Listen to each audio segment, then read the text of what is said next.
You're going to be listening and following along with this article today in class. When it's done, you need to complete the professionalism reflection on haiku and turn it into the Dropbox. If you do not complete it during class, it is homework and you need to turn it in when you are done.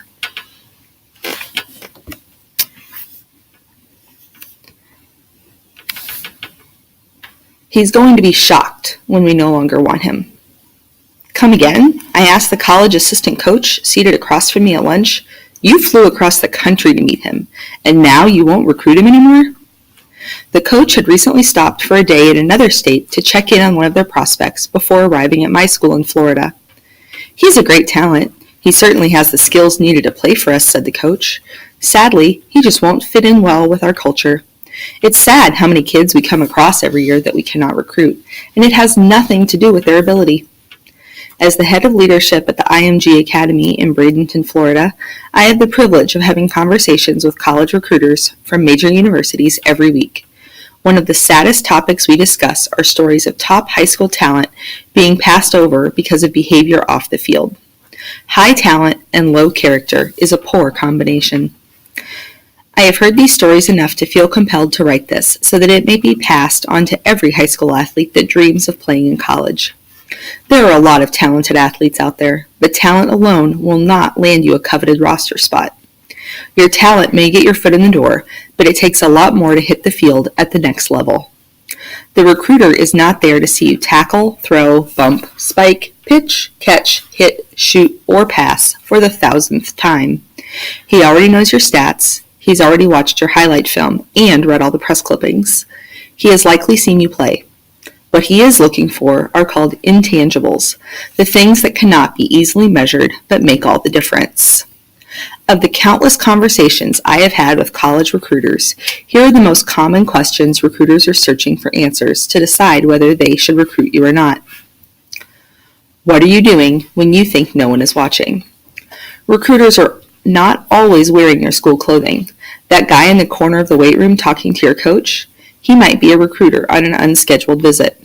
That woman in the stands taking notes, she may be writing down the behavior she sees to report back to her head coach. The more talented you are, the more people are watching you to see your flaws. How do you treat your teammates, coaches, parents, and officials? Do you make eye contact with your coach when she is talking? What is your body language like when things are not going well? This all matters, a lot. Are you one thing in person and another person online? Social media is the microphone of your character, and whether you agree or not, you will be judged by what you post. Please pause and think before you post. If you wouldn't want it on a billboard so your grandma could read it, you probably shouldn't post it online. Colleges put a lot of research into your character, especially the high-profile sports such as football and basketball. Most schools have teams of people who use very creative tactics to comb through your social media feeds. For example, I heard a story recently about a prospect who used a lot of racial slurs on his Twitter account. This recruit was shocked because his Twitter account was set to private. However, a few weeks prior to the recruiter's visit, this prospect accepted a request to allow an account with a profile picture of a pretty girl. That account was actually owned by a guy named Chris. Once accepted as a follower, Chris was given access to that prospect's entire feed. Chris also discovered that the recruit had a habit of ridiculing teammates online. The recruiter thought that prospect had the talent to play at the next level, but talent alone gets you nowhere. Who are your biggest influences? You will become like the people you hang out with the most. This includes who you follow on social media. Take a look at who you're following on social media sites and in life, and unfollow those who you do not wish to be associated with or become like. Last year, I spoke to a coach about a 5-star baseball recruit being watched by all the major universities. That was until a news story came out about all the accounts this recruit was following on Twitter that promoted sexual assault towards women, drug use, and alcohol consumption. This recruit also had a Twitch account where he would play certain games that glorified abuse towards women and was recorded cheering when an explicit event would happen during the game.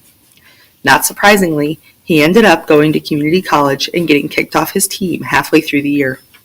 Ask yourself, if I were a coach and I looked at the list of people influencing me, would I recruit me? Be honest with yourself, because your potential future coach will be looking very closely at your influencers.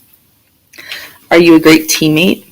I coached varsity football for a number of years and had some decent talent under my supervision. I remember one recruiter visiting from a big school in Southern California to take a look at our star linebacker, maybe the best at his position I ever coached. When the recruiter arrived, he was wearing boots, jeans, and a t-shirt. Nothing about what he was wearing gave away where he was from or connected him to his university. As I spoke to him in the corner of the weight room, he watched one particular athlete with great intensity. If I were to tell the story, this is how it would go. When I arrived at the school, I was taken directly to the weight room, where our number one linebacker prospect was lifting with his team. He did not know who I was because I was wearing regular street clothes. I do this during all my visits because I don't want to influence their normal routine just because I'm watching. I am sure the amount of weight he was squatting was impressive, but watching him squat was not what I flew 400 miles to observe. One thing I noticed was during every set he had a spotter standing behind him just in case he needed help. This teammate was yelling encouragement during the prospect's last few reps and helped him rack the bar. After 3 sets, sadly, I watched our recruit sit down and pull out his phone instead of returning the favor of spotting his teammate. His coach asked him to put his phone away after his first set. He did. He then pulled it back out after the second set. I stopped his coach from intervening again. We look for guys who can be trusted to do the things after being told once. During the third set, he finally put his phone down, but only because he saw his teammate struggling to finish his last few reps. This teammate was there for the prospect every rep. The prospect, however, did not spot him or encourage him, putting himself and those around him in danger. I began to question his ability to be a great teammate and if he would fit in with our team. Then, when the workout was over, the coach blew the whistle to start cleaning up. The prospect headed straight for his cleats and walked out the door, never even making eye contact with me and leaving his teammates to clean and rack the weights. Definitely not a good fit for our culture. Do you make a good first impression? One of the first things I teach all my athletes is the art of the handshake. Firm grip, eye contact, be fully present while you introduce yourself. I had a group of NBA prospects in my leadership class recently. I had been working with this particular group a few weeks so that they knew how to enter a room, command presence, shake hands, make eye contact, all things that will set them apart from the hundreds of other NBA draft prospects. A new guy showed up to campus and was put in my class. When he walked in, he gave me a handshake that could only be described as a dead fish. He mumbled his name and never really made eye contact. The class booed him and told him to try it again, pointing towards the door. He was confused and shocked that he was booed when he walked into the room. He came back in, did the same thing, and was booed again by his peers. Here was a phenomenal athlete, tall enough to have to duck when he entered the room, and he was getting booed for how he entered. I walked out with him the second time. "Why are they booing?" he asked. "Because you suck at entering a room." I could see the confusion on his face. Then I saw a smile as he realized class had begun. "How are you going to stand out if you enter a room like everyone else? And what's with this handshake? Give me your hand," I said. I showed him a proper handshake, and I encouraged him to walk across the room with purpose, introduce himself clearly, and look me in the eye when he shook my hand. Then I walked back into the classroom, shutting the door behind me. The large man, destined for the NBA, walked in, smiled, and walked across the room with purpose. He shook my hand, looked me in the eye, and introduced himself clearly. The room full of other large men erupted in cheer. You are always being watched, from the moment you get out of your car to the moment you leave the parking lot. The more talented you are, the more people will pay attention. Give them a reason to remember you off the field, court, mat, or pool. Do you sweep the shed? The most successful sports team in the professional era is not the New York Yankees or the Boston Celtics or Real Madrid, but a team from a far less known sport. It is the New Zealand All Blacks in rugby, who have an astonishing 86% winning percentage and numerous championships to their name. In the outstanding book, Legacy, written about the All Blacks, the most winningest professional team in the history of modern sports, author James Kerr discusses one of their core values that epitomizes the selfless attitude. It's called Sweep the Shed. You see, The goal of every All Blacks player is to leave the national team shirt in a better place than when he got it. His goal is to contribute to the legacy by doing his part to grow the game and keep the team progressing every single day. In order to do so, the players realize that you must remain humble and that no one is too big or too famous to do the little things required each and every day to get better. You must eat right. You must sleep well. You must take care of yourself on and off the field. You must train hard. You must sacrifice your own goals for the greater good and a higher purpose. You must sweep the shed. After each match, played in front of 80,000 plus fans, in front of millions on TV, after the camera crews have left and the coaches are done speaking, when the eyes of the world have turned elsewhere, there is still a locker room to be cleaned by the players. If the New Zealand All Blacks are sweeping their locker room, then why aren't you out there helping younger players, picking up cones, arriving first and leaving last, and setting the example for others?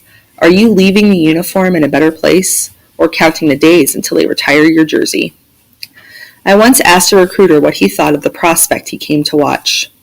Remember when they were doing push-ups? He asked. He led the team by counting, but he missed push-up 13 and push-up 18. He just didn't go down, even though he commanded the team to. I'm not sure about this guy, honestly. Out of 20 plays, we can't have him taking off 2 because he's tired. You are always being watched, so sweep the shed. Do you show a sense of gratitude? How you treat people who take care of you matters. The coaches, trainers, ball boys, they're there to serve, but they are not your servants. True leaders serve those around them. When the trainer shows up, don't bark, "I need tape." Instead, ask for it. Say please. Say thank you. Clean up after yourself. When you are grateful and treat others with the respect they deserve, people take notice. More importantly, it's the right thing to do. Your talent will get you noticed, but your character will get you recruited. Show gratitude. Be a positive influence. Do the little things. Be a great teammate. Make a great first impression. Sweep the shed. And remember, whether you are online or on the field or in the classroom, someone is watching. As President Calvin Coolidge once said, nothing is more common than unsuccessful men with talent. Your reputation is who people think you are. Your character is who you are when you think no one is paying attention. Someone is always paying attention, and every recruiter has countless stories of passing on a talented athlete who failed the character test. You must be the exception. You must be extraordinary. That is how you get recruited.